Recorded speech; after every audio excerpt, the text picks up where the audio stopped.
Shalom, shalom. Ada sukacita? Ada sukacita Bapak Ibu? Yesus lahir buat kita harus sukacita, betul Bapak Ibu? Puji Tuhan, perkenalkan nama saya Citra Mirani. Terima kasih buat Bapak Gembala beserta seluruh jemaat di tempat ini yang sudah mengizinkan saya untuk melayani di tempat ini. Mungkin Bapak Ibu berpikir bahwa masih muda, tapi puji Tuhan hari ini saya dan suami mengembalakan di Jakarta. Sudah ada beberapa cabang yang Tuhan percayakan, semua karena kasih kemurahan Tuhan. Saya percaya Tuhan mau pakai kita bukan karena kita masih muda atau karena kita sudah tua atau berapapun usia kita. Tuhan mau pakai ketika ada hati yang mau dipakai oleh Tuhan. Hati yang siap dibentuk oleh Tuhan. Hati yang ingin melayani Tuhan. Disitulah Tuhan akan memakai kita. Dan puji nama Tuhan sampai hari ini saya dan suami bisa melayani. Mungkin Bapak Ibu sudah tahu suami saya Pastor Sandi Nugroho beberapa kali berbicara di tempat ini. Hari ini tema dari firman Tuhan adalah Yesus Juru Selamat dan Tuhan. Saya percaya ketika kita berbicara Yesus Juru Selamat dan Tuhan, kita berbicara keagungan, kemegahan, kuasa dan Tuhan yang menaungi setiap kita. Dan saya pagi hari ini Bapak Ibu ingin membangkitkan rasa kagum kita sama Tuhan. Rasa yang mungkin kita dengar kata Juru Selamat biasa aja. Karena terkadang manusia melihat sesuatu yang gratis atau cuma-cuma mereka tidak menghargainya. Tapi saya mau bilang Bapak Ibu hari ini, Yesus lahir sebagai juru selamat, pengorbanan Allah yang luar biasa. Karena begitu besar dia mencintai saya dan Bapak Ibu. Karena itu Yesus mau lahir buat kita. Karena itu Yesus mau datang ke dunia buat kita. Saya mau bilang Bapak Ibu, Tuhan Yesus itu misionari loh. Tapi Tuhan Yesus itu misionari dari surga turun ke bumi karena dia cinta saya dan saudara. Dia tidak mau saya dan saudara binasa, amin. Kebutuhan mendasar yang dimiliki manusia karena keberdosaannya adalah keselamatan. Jadi kalau Bapak Ibu butuh untuk makan, untuk bisa hidup, kita butuh selamat untuk hidup yang kekal. Ini Bapak Ibu mengerti dulu, kita butuh hidup, kita butuh makan untuk hidup. Tetapi kita butuh keselamatan untuk hidup yang kekal. Dan kita yang Tuhan kasih ini bukan perkara mudah, bukan barang yang murah. Barang yang manusia berusaha untuk menggapainya tapi tidak bisa digapai, itu yang Allah berikan bagi saya dan saudara. Mau sampai kapanpun kita berusaha menggapai surga, tidak akan pernah bisa sampai surga. Karena apa? Surga itu upaya manusia yang ingin ke surga. Apapun yang kita lempar ke atas akan jatuh ke bawah. Tapi Yesus dari surga ke bawah untuk setiap kita, menyelamatkan setiap kita untuk dia bawa lagi kita ke surga. Berikan kemuliaan bagi Tuhan Bapak Ibu. Keselamatan berarti bebasnya seseorang dari murka Allah yang datang sebagai hukuman atau penalti atas keberdosaan kita. Karena kita ini berdosa Bapak Ibu, tidak ada manusia di antara kita yang satu lebih baik daripada yang satu. Yang satu lebih suci daripada yang satu. Yang satu lebih kudus daripada yang satu. Tidak ada, karena kita semua sama-sama berdosa. Jadi kita sesama manusia tidak punya hak untuk menghakimi orang lain. Masalahnya zaman sekarang kita karena kita ke gereja, kita merasa kita lebih suci dan lebih rohani daripada orang lain. Sehingga apa? Kita memandang orang berdosa jauh lebih hina daripada kita. Bapak Ibu jangan punya mata sombong seperti itu. Itu mata sombong. Mata yang melihat orang lain tidak baik daripada kita. Kita di atas daripada dia. Itu mata sombong. Cara kita menatap orang tidak boleh dengan tatapan yang sombong. Tidak ada kita lebih baik daripada orang lain. Karena kita semua sama-sama berdosa. Kita semua sama-sama butuh Yesus. Kita semua sama-sama butuh keselamatan. Oleh karena itu kita harus rendah hati seperti Bapa kita yang di surga. Amin. Yesus adalah jalan, kebenaran dan hidup. Karena kita tidak bisa mencapai surga, kita tidak tahu bagaimana jalan ke surga. Amin. Tetapi ini adalah jalan ke surga itu. Yesus adalah jalan membawa kita ke surga. Karena di bawah kolong langit ini tidak ada satu nama yang bisa membawa kita ke surga selain nama Yesus. Yesus itu adalah jalan, satu-satunya jalan. Kalau ada jalan lain, Yesus tidak perlu lahir ke dunia. manusia bisa menyelamatkan dirinya sendiri, Yesus tidak perlu lahir. Kalau manusia bisa mengalahkan maut, Yesus tidak perlu lahir. Karena manusia harus menghadapi maut. Makanya dikatakan emergensi, manusia butuh keselamatan. Karena maut datang secara tiba-tiba, siap gak siap kita pasti mati. Tapi sebelum kita mati, kita terima Yesus sebagai juru selamat dalam kehidupan kita. Di saat itulah surga menjadi milik kepunyaan kita. Amin Bapak Ibu. Yesus adalah satu-satunya jalan kehidupan. Seringkali kita bingung, kita salah arah, salah jalan, tidak tahu bagaimana kita harus melangkah.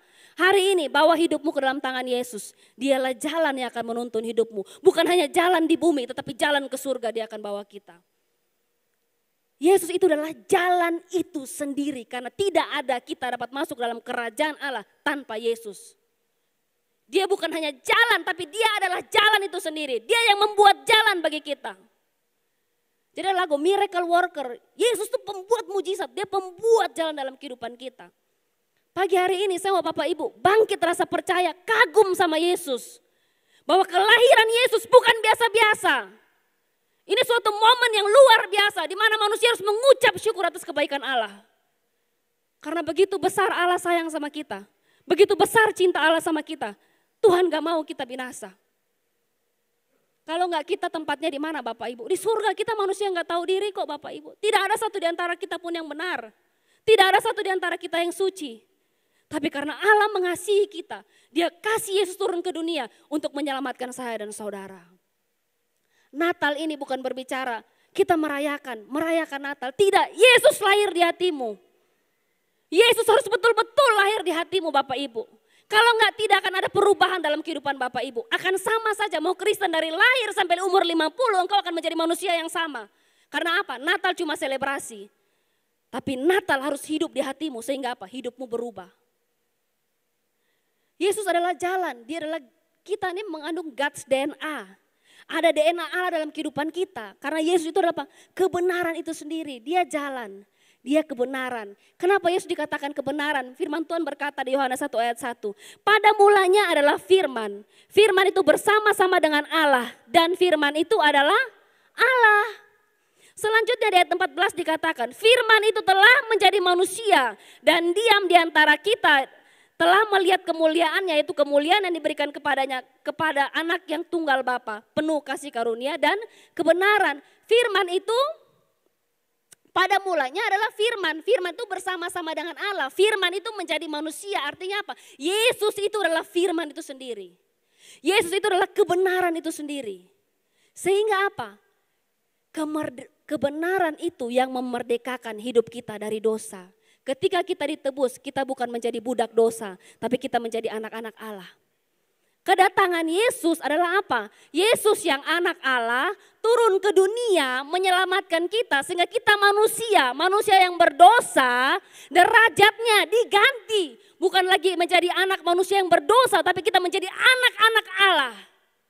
Status kita berubah, bukan lagi masuk dalam maut tapi masuk dalam kerajaan Allah. Bukan lagi anak-anak manusia tapi menjadi anak-anak Allah. Bukan lagi anak-anak duniawi yang hidup dalam dosa, tapi menjadi anak-anak kebenaran yang hidup dalam Kristus. Sehingga apa? Kebenaran itu hidup dalam hidup kita. Sehingga apa? Kelakuan kita melakukan kebenaran untuk Tuhan. Jadi Bapak Ibu paham dulu kenapa Yesus disebut kebenaran.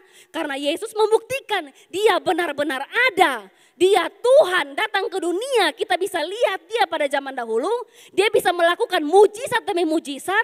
Yang sakit disembuhkan, yang buta melihat, yang tuli mendengar. Yesus membuktikan bahwa dia benar-benar ada dan dia benar-benar berkuasa. Tuhan di mana yang Bapak Ibu bisa cari seperti itu? Tidak ada di bawah kolong langit ini, hanya Yesus. Tuhan yang penuh kuasa. Tuhan yang ketika melihat engkau sakit, dia menyembuhkan engkau. Tuhan yang melihat engkau menangis, dia menghibur engkau.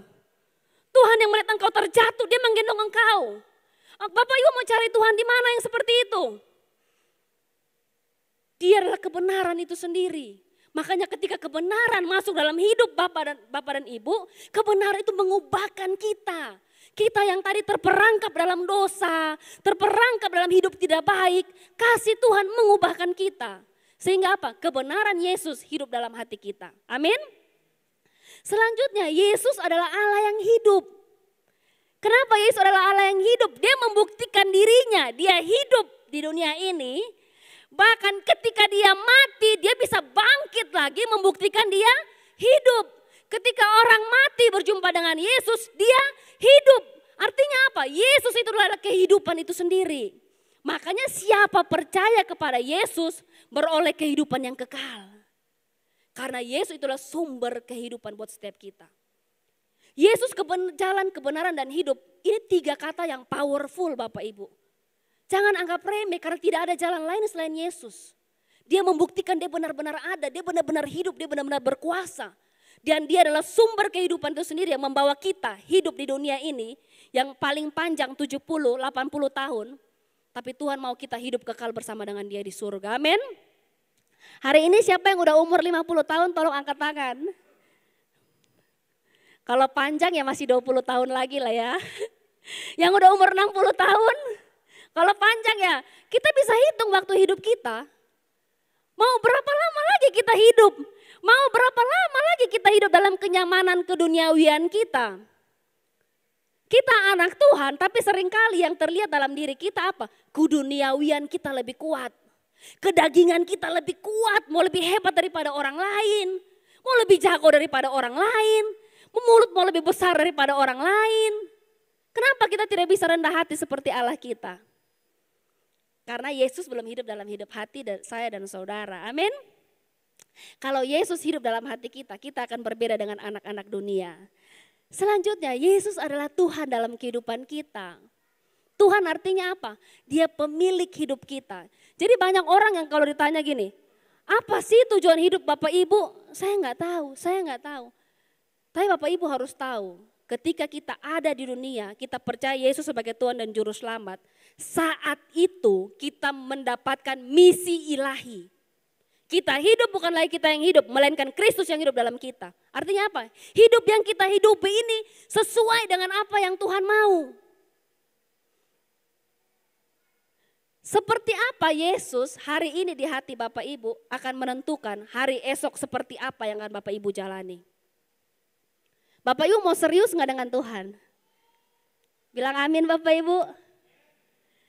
Kita kalau di Singapura Bapak Ibu, ketika firman itu benar-benar mendarat di hati kita langsung bilang yes amin, itu terjadi dalam hidup saya. Artinya apa? Kita excited menangkap firman, supaya firman itu terjadi dalam hidup kita. Bapak Ibu harus punya rasa excited, haus dan lapar. Saya kemarin dari Pontianak Bapak Ibu, kita pelayanan di 4 gereja. Di 3 gereja yang pertama, mujizat luar biasa. Hadirat Tuhan luar biasa. Di gereja keempat tidak terjadi apa-apa. Karena apa? Jiwa-jiwanya tidak haus. Bapak Ibu kalau mau dapat mujizat, haus akan Tuhan, maka belas kasihan Tuhan turun, di situ mujizat terjadi. Tapi kalau Bapak Ibu bodoh amat, cuek-cuek bebek, Bapak Ibu tidak akan dapat apa-apa. Serius. Hanya orang yang serius yang mendapatkan segala sesuatu. Bapak Ibu kalau kerja aja harus serius kan, benar nggak? Apalagi di hadirat Tuhan, cari Tuhan, kita doa, cari kuasa Tuhan harus serius. Sampai apa? Belas kasihan Tuhan turun atas hidup kita. Makanya mujizat demi mujizat terjadi. Karena apa? Belas kasihan Tuhan turun dalam kehidupan kita. Tanpa belas kasihan Tuhan tidak ada mujizat. Sayangnya anak-anak Tuhan hari ini hanya berdoa mau jawaban doa. Tapi dia tidak berdoa mencari Tuhan. Sehingga apa? Rasa haus tidak ada. Rasanya apa? Haus akan mujizat doang. Haus akan Tuhan menjawab doa doang. Haus akan sebuah ujung, tapi prosesnya tidak mau diikutin. Maka cari Tuhan sungguh-sungguh, maka Bapak Ibu akan hidup yang betul-betul hidup. Bukan hidup sekedar biasa-biasa saja. Bapak Ibu harus bangkit dan menjadi terang Bapak Ibu. Hari ini mungkin keadaan Bapak Ibu sedang gelap. Bapak Ibu tidak tahu harus bagaimana. Seolah-olah jalan sedang buntu, tidak ada pertolongan. Waktu saya sulit Bapak Ibu, firman ini datang kepada saya. Kuarahkan pandangan ke gunung-gunung, dari manakah datang pertolonganku? Pertolonganku ialah di dalam nama Allah. Kalau tidak ada orang yang bisa tolong Bapak Ibu, cari Tuhan. Bangkit dari keterpurukanmu bersama dengan Yesus. Jangan Bapak Ibu merasa Bapak Ibu mental korban. Kalau Bapak Ibu merasa mental korban, saya begini karena keadaan. Saya begini karena orang tua. saya begini karena teman-teman pelayanan. Tidak. Anda bertanggung jawab atas diri Anda sendiri untuk bangkit. Kita nggak bisa bermental korban karena tidak akan ada orang yang gendong kita.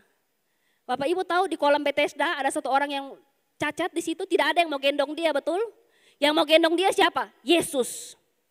Yang mau menyembuhkan dia siapa? Yesus. Jadi Bapak Ibu jangan berharap orang lain untuk melakukan apa yang kita mau, ekspektasi kita kepada orang lain. Tapi kalau Bapak Ibu mau bangkit hari ini, bawa hidupmu ke dalam tangan Tuhan, bangkitlah bersama dengan Kristus. Bangkit dari apa? Mental health. Bangkit dari apa? Kepahitan. Bangkit dari apa? Dari masa lalu, karena orang-orang tertua hidupnya di masa lalu.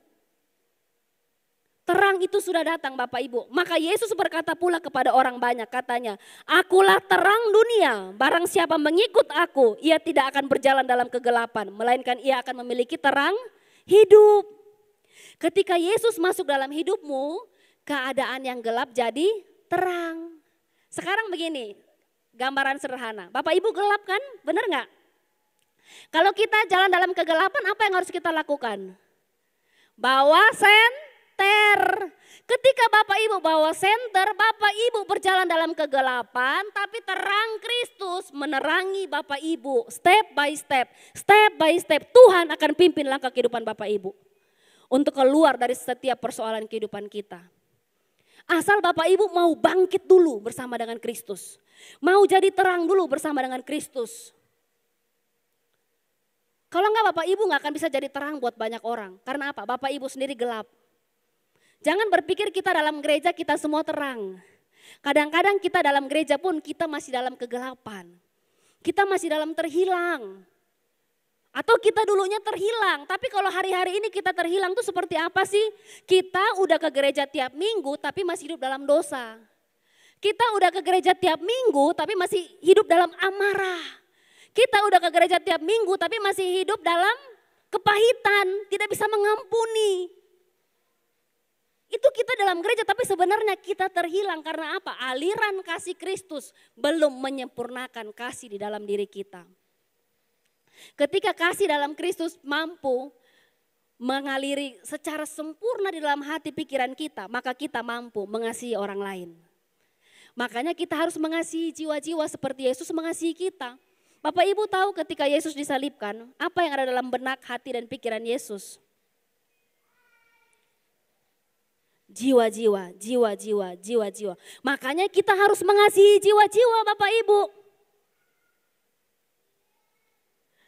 Yohanes 15 ayat 9 berkata, seperti Bapa telah mengasihi aku, demikianlah juga aku telah mengasihi kamu. Tinggallah di dalam kasih itu. Pertama Yesus bilang begini, karena Bapa telah mengasihi aku, Yesus Kristus mengasihi Bapak Ibu. Selanjutnya dikatakan lagi bahwa inilah perintahku, yaitu supaya kamu saling mengasihi seperti aku telah mengasihi kamu. Yesus bilang begini, aku perintahkan kepadamu, kamu harus mengasihi orang lain seperti Yesus mengasihi kamu. Seperti Yesus mengasihi saya harus mengasihi Bapak Ibu. Berarti apa? Standar kasih kita naik. Kalau dulu kita mengasihi orang lain seperti kita mengasihi diri kita sendiri. Tetapi Yesus berkata, kasihilah orang lain seperti aku mengasihimu. Artinya apa? Kasih Yesus unlimited. Kasih Yesus tanpa batas. Orang mau nyakitin tetap mengasihi. Orang mau jelekin tetap mengasihi. Orang mau hina tetap mengasihi. Itulah unlimited kasih, unlimited love. Bayangkan, kenapa Yesus dikatakan Allah Immanuel. Allah yang menyertai kita walaupun kita kadang-kadang berdosa. Allah yang menyertai kita, kadang-kadang kita tidak setia meninggalkan Tuhan. Tuhan tetap menyertai kita. Kita anak Kristen gak baik, jatuh bangun dalam dosa, Tuhan tetap tolong kita. Tuhan tetap pelihara kita. Betapa besar kasih Allah ini. Sehingga orang seperti saya dan saudara yang sebenarnya tidak layak, tapi Tuhan melayakkan setiap kita. Tuhan baik banget gak Bapak Ibu? Kita baru disakitin sekali, tunggu ya, baru sekali nih. Disakitin 2 kali, awas lo ya. Disakitin 3 kali gak mau kenal lagi sama orang itu. Unlimited kita limitnya cuma berapa? 1, 2, 3. Tapi Yesus 1, 2, 3 sampai unlimited. Kenapa? Kasihnya terlalu besar daripada rasa marahnya sama kita. Bapak Ibu harus punya rasa itu. Bapak Ibu tahu seorang ibu disakiti anaknya berkali-kali. Tetapi kalau anaknya pulang, ibu tuh bagaimana? Ibu itu tetap memeluk anaknya. Itu baru kasih seorang ibu di dunia loh. Apalagi kasih Allah kita di surga. Benar gak Bapak Ibu? Mengasihi itu yang pertama Bapak Ibu. Mengasihi orang yang bisa Bapak Ibu lihat dengan mata. Tuhan tidak suruh kita mengasihi terlalu jauh sampai di benua Eropa. Benua Antartika, benua mana, mau misi, pelayanan misi, mau ke NTT, mau ke Eropa, mau ke Alor. Sedangkan yang di depan matamu sendiri engkau tidak bisa kasihi, percuma pelayananmu. Melayanilah orang yang bisa engkau lihat dengan mata. Siapa itu? Suamimu.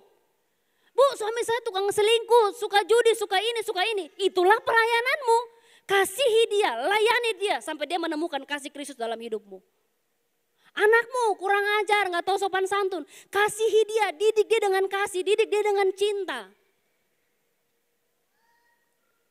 Jadi Bapak Ibu, pelayanan yang sesungguhnya adalah jiwa-jiwa yang Bapak Ibu ketemu setiap harinya, itulah pelayanan Bapak Ibu. Bukan di gereja semua ini adalah jiwa-jiwa yang sudah percaya Yesus, benar gak? Tetapi ketika Bapak Ibu dengar diperlengkapi di dalam gereja, pulang dan berbuahlah di rumahmu. Pulang dan berbuahlah di pekerjaanmu. Karena apa? Berbuah itu wajib. Kalau Bapak Ibu hanya sibuk-sibuk untuk bertumbuh dan bertumbuh tapi tidak berbuah, sia-sia. Banyak orang sibuk, saya mau kersel, saya mau ibadah, saya mau A, B, C, tapi tidak pernah berbuah. Engkau dinilai ketika engkau berbuah. Makanya kalau engkau tidak berbuah, engkau dipotong oleh Tuhan. Pelayanan berbicara buah Bapak Ibu. Jadi Bapak Ibu harus bisa mengasihi jiwa-jiwa, mengasihi orang-orang di sekeliling kita. Supaya apa? Melalui hidup kita, nama Tuhan dipermuliakan. Amin. Mengasihi musuh kita, orang-orang yang tidak bisa kita ampuni. Saya bertobat semenjak saya tahu kebenaran ini Bapak Ibu. Ketika Petrus bertanya sama Yesus, berapa kali kita harus mengampuni guru? Yesus menjawab 70 kali 7. Sedangkan 70 itu kalau kita lihat di Ibrani, artinya ayin, bentuknya adalah gambar. 70 itu gambar, artinya kita melihat atau kita mengalami. Sedangkan 7 itu sayin, gambarnya senjata atau pemotongan. Artinya apa? 70 kali 7 ketika kita mengampuni orang, 70 kali 7 artinya apa? Daging kita yang dipotong-potong. Ketika kita mengampuni orang lain sakit Bapak Ibu. Tidak rela Bapak Ibu, tapi itu harus kita lakukan. Karena apa? Daging kita sedang dipotong-potong supaya apa? Roh kita yang bangkit. Sampai menghasilkan berapa? 490 kali. 400 artinya taf. Taf itu kalau gambarnya dalam Ibrani itu gambar salib, artinya perjanjian. Jadi kalau Bapak Ibu mengampuni, totalnya 490 kali. 90 adalah tesadi atau gambar kail ikan. Jadi 490 gambarnya menangkap, kail itu menangkap perjanjian Allah dengan kita. Artinya apa? Ketika kita mengampuni, kita akan mencapai destiny ilahi dalam kehidupan kita. Kita akan menangkap janji Allah dalam kehidupan kita. Nah kalau Bapak Ibu tidak bisa mengampuni, seringkali Bapak Ibu tidak mengalami janji Tuhan. Makanya banyak orang Kristen hari-hari ini murtad. Benar gak Bapak Ibu? Kenapa banyak orang Kristen murtad? Karena merasa Tuhan tidak menjawab doanya. Kalau Bapak Ibu baca bersama-sama dengan saya, bisa ditampilkan ayatnya Markus 11 ayat 24. Berkata demikian, karena itu aku berkata kepadamu, kita baca bersama-sama Bapak Ibu, 1, 2, 3. Karena itu aku berkata kepadamu, apa saja yang kamu minta dan doakan, percayalah bahwa kamu telah menerimanya, maka hal itu akan diberikan kepadamu. Next. 25. Dan jika kamu berdiri untuk berdoa, jika kita apa Bapak Ibu? Berdiri untuk berdoa, ampunilah dahulu sekiranya ada barang sesuatu dalam hatimu terhadap seseorang, supaya juga Bapamu yang di surga mengampuni kesalahan-kesalahanmu. Ini ayat dengan ayat sebelumnya, artinya apa? Ketika Bapak Ibu mau berdiri berdoa, ampuni dulu supaya apapun yang kau minta dan doakan diberikan Tuhan kepadamu. Jadi kalau Bapak Ibu tidak mengampuni, itu sebagai penghalang doa untuk Bapak Ibu sendiri. Makanya destiny ilahi, janji Allah itu tidak terpenuhi dalam kehidupan kita. Kail itu salah, tidak menangkap janji Allah. Karena kita masih ada yang kotor dalam hati kita. Makanya firman Tuhan berkata gini, siapakah yang bisa naik ke gunung Tuhan? Orang yang bersih hatinya dan murni kelakuannya. Kita nggak bisa naik ke hadirat Tuhan, ke gunung Tuhan kalau hati kita penuh kotor, kepahitan, benci, tidak bisa mengampuni. Kita nggak bisa naik ke gunung Tuhan. Makanya Bapak Ibu pada pagi hari ini bersihkan, walaupun sakit engkau akan melihat janji Tuhan.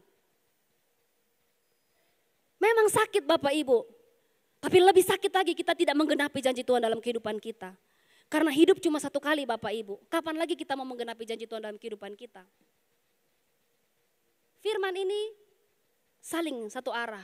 Mau doa dijawab, ampuni dulu. Mujizat terjadi karena bertobat dulu, baru mujizat terjadi. Bukan mujizat terjadi baru bertobat dulu. Bertobat dulu baru mujizat terjadi. Jadi kalau Bapak Ibu mau, makanya bertobatlah dalam tinggal tenang terletak kekuatanmu. Katanya bertobatlah dulu, baru tinggal tenang di hadirat Tuhan terletak kekuatanmu. Jadi kalau Bapak Ibu tidak bertobat, tidak ada kekuatan Tuhan dalam kehidupan kita. Hati kita murni hari ini Bapak Ibu. Kalau ada yang kurang bersih di hatimu, bersihkan. Lepaskan. Bapak Ibu tahu, let it go, release, lepas. Kadang-kadang kita menggenggam kotoran yang busuk di tangan kita tuh buat apa? Lepas supaya bersih. Barang yang kotor jangan digenggam kuat-kuat, jangan dibawa kemana-mana, lepas, tinggalkan supaya bersih. Ini sudah mau akhir tahun Bapak Ibu. Supaya apa? Bapak Ibu meninggalkan tahun 2024 dengan hati yang murni, hati yang bersih. Menyongsong tahun 2025 dengan berkat baru, hati baru, kasih karunia baru. Tidak ada yang terlalu sulit bagi Tuhan. Pernah jaya di masa lalu, Tuhan bisa buat lebih jaya di masa depan. Putus cinta di tahun lalu, Tuhan bisa kasih yang lebih baik di masa depan. Karena pengharapan kita di dalam Yesus Kristus Tuhan tidak pernah mengecewakan. Karena hari esok sungguh ada. Amin Bapak Ibu. Selanjutnya kita harus hidup sebagai anak-anak Allah Bapak Ibu. Kita bukan lagi anak-anak dunia. Tapi hari ini saya mau bilang Bapak Ibu, karena Yesus lahir bagi kita. Kita yang hari ini adalah anak-anak manusia yang berdosa, berubah menjadi anak-anak Allah. Firman Tuhan di Efesus 5 ayat 15 berkata demikian. Karena itu perhatikanlah dengan seksama bagaimana kamu hidup. Janganlah hidup seperti orang bebal, tetapi seperti orang arif. Dan pergunakanlah waktu-waktu yang ada, karena hari-hari ini adalah jahat. Sebab itu janganlah kamu bodoh, tetapi usahakanlah supaya kamu mengerti kehendak Tuhan. Tuhan mau kita mengerti kehendak Tuhan di akhir zaman ini. Supaya apa? Hidup yang kita hidupi tidak sia-sia. Saya paling suka kata-kata demikian Bapak Ibu. Dulu kita masih kecil, tidak tahu apa-apa, tidak punya apa-apa, tidak punya kapasitas apa-apa. Tidak sekolah, tidak tahu apa-apa. Tapi hari ini Bapak Ibu dengar, hari ini kita tahu apa-apa, bisa apa-apa, diberkati Tuhan pengetahuan, diberkati Tuhan keuangan, diberkati Tuhan ekonomi, lakukan sesuatu untuk Tuhan. Dulu kita tidak bisa apa-apa, tidak punya apa-apa, miskin, tidak punya rumah, hari ini kita punya rumah, buka buat komsel. Dulu kita tidak punya pengetahuan, hari ini kita punya pengetahuan, tolong orang yang bodoh yang tidak punya pengetahuan. Dulu kita tidak bisa apa-apa karena belum ada kapasitas. Sekarang Tuhan kasih kita kapasitas, lakukan sesuatu untuk Tuhan. Supaya apapun yang Tuhan percayakan di dalam tanganmu ini berguna bagi banyak orang. Ketika tanganmu berguna buat banyak orang, berkat itu akan mengalir dari surga yang tidak pernah berhenti ujungnya. Karena apa? Engkau menjadi aliran air buat banyak orang. Engkau menjadi aliran berkat buat banyak orang. Jangan hidup pelit Bapak Ibu. Engkau hidup pelit dari dulu sampai sekarang tetap susah. Gaji UMR, betul nggak? Hemat pangkal kaya, betul? Sudah hemat tidak kaya-kaya. Tapi pegang janji firman Tuhan. Orang yang banyak memberi berkat akan diberkati Tuhan luar biasa. Kita hidup untuk jadi berkat. Tuhan punya tujuan ilahi dalam hidup saya dan hidup saudara. Jangan hidup lagi sama seperti dulu. Seperti orang-orang tidak mengenal Allah Bapak Ibu. Hiduplah seperti orang-orang yang sungguh mengenal Allah. Supaya apa? Bapak Ibu mengalami kelimpahan di muka bumi ini. Makanya doa Bapa kami yang di surga, dikuduskanlah namamu, datanglah kerajaanmu di bumi seperti di surga. Mau menikmati kerajaan Allah di muka bumi tidak? Mau menikmati kelimpahan di muka bumi tidak? Hiduplah dengan nilai-nilai kerajaan Allah, maka kerajaan Allah itu akan turun dalam kehidupan Bapak Ibu.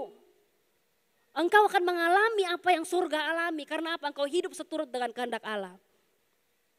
Jangan hidup seperti orang tidak mengenal Allah lagi Bapak Ibu.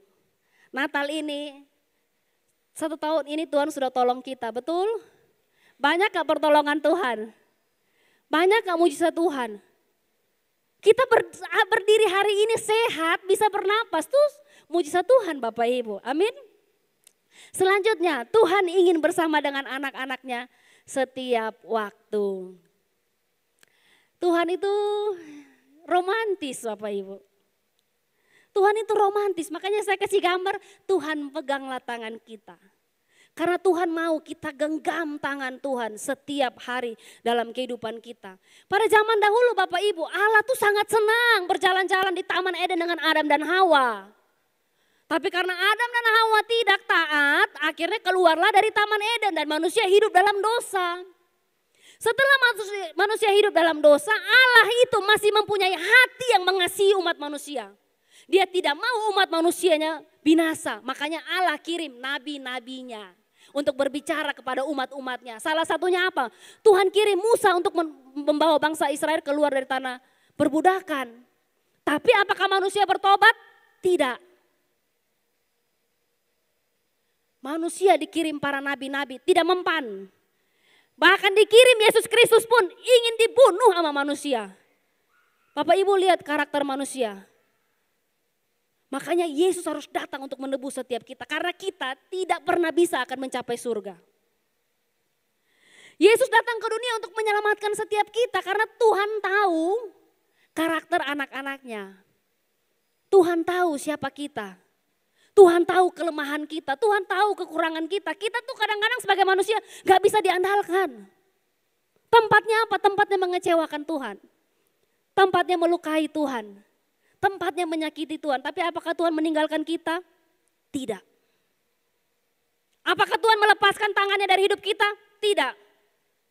Apa Tuhan tidak mengikhlaskan surga untuk kita? Tidak. Seberapa kotor kita, seberapa hina kita, Tuhan tetap pegang tangan kita dan Tuhan bilang apa? Kita dianugerahkan Roh Kudus supaya apa? Hidup dalam kebenaran. Kita susah, Tuhan hibur lewat Roh Kudus.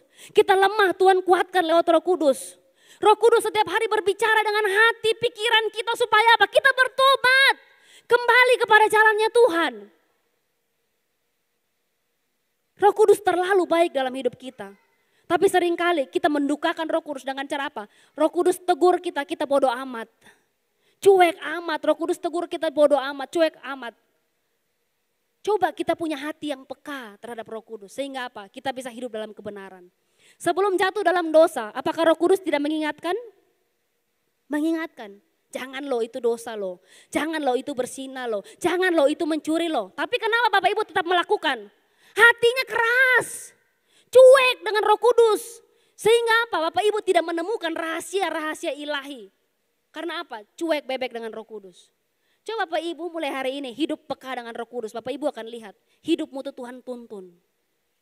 Sampai apa? Orang bilang apa? Ada divine moment. Kita tiba-tiba ketemu orang baik. Kita tiba-tiba ketemu orang yang menolong kita. Kita tiba-tiba ketemu orang yang memberkati kita. Kita tiba-tiba bertemu orang yang mengangkat kita. Karena apa? Roh Kudus pimpin langkah hidup kita. Hiduplah banyak memberi berkat. Hiduplah banyak memberi kemurahan. Maka hidupmu akan beroleh kemurahan. Tapi kalau hidupmu banyak bikin susah orang, bikin menderita orang, maka hidupmu sendiri akan menderita. Tuhan itu rindu berjalan bersama dengan kita.